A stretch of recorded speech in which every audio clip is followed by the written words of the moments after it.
So today we're going to discuss our 4.1 video podcast response. We listened to one podcast and two different videos. Starting off with the videos, once again, it's been a common theme in this class, the Schoolhouse Rock ones. We had a conjunction junction, and basically it was looking up words, phrases, and clauses.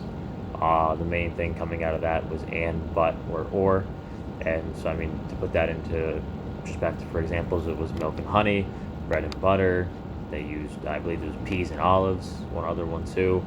They also said neither nor, other little conjunctions that we use but don't normally use as much that they put in there as well. That was the main part of that one. For the Schoolhouse Rock grammar, the tale of Mr. Morton, basically so that if Mr. Morton is subject, then the predicate says what he does.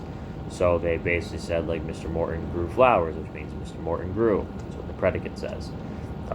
If Mr. Morton was tired, then that means he was. So that's another thing, too.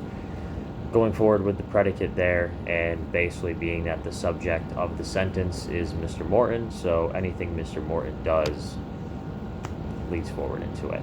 And then we have the podcast as well.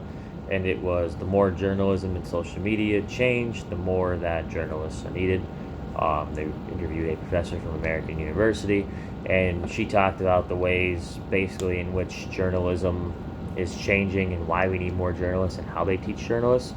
So the podcast was pretty good. It was about 30 minutes long. I think the main thing that came out of it was how they teach them now. So, for example, they double down, focus on accuracy, verification, and how they teach the students. And the same thing is to teach them new techniques, how they can portray fake news in the newsroom, and pretty much that they don't find enough ways to reach a new audience, but mainly it's objectivity and fairness, and sometimes they'll even make their articles shorter just in order to have people read the news. As you guys can see, reading a daily newspaper is really, it's kind of gone out the window. A lot of stuff's going to be online, digital, going forward. Still, a lot of people, some do have or are subscribed to a newspaper. I know we get our weekly newspaper here, but can't say the last time we've ever really read it, either me or my father. So it's one of those things where everything's really changing, and they compared TikTok to Periscope as well, and how they differ and how they are the same. So it's just little things like that they're trying to get through, and how they can push journalism through in the right way for us. So, but yeah, that's been this week's video podcast response for week 4. Thanks for watching.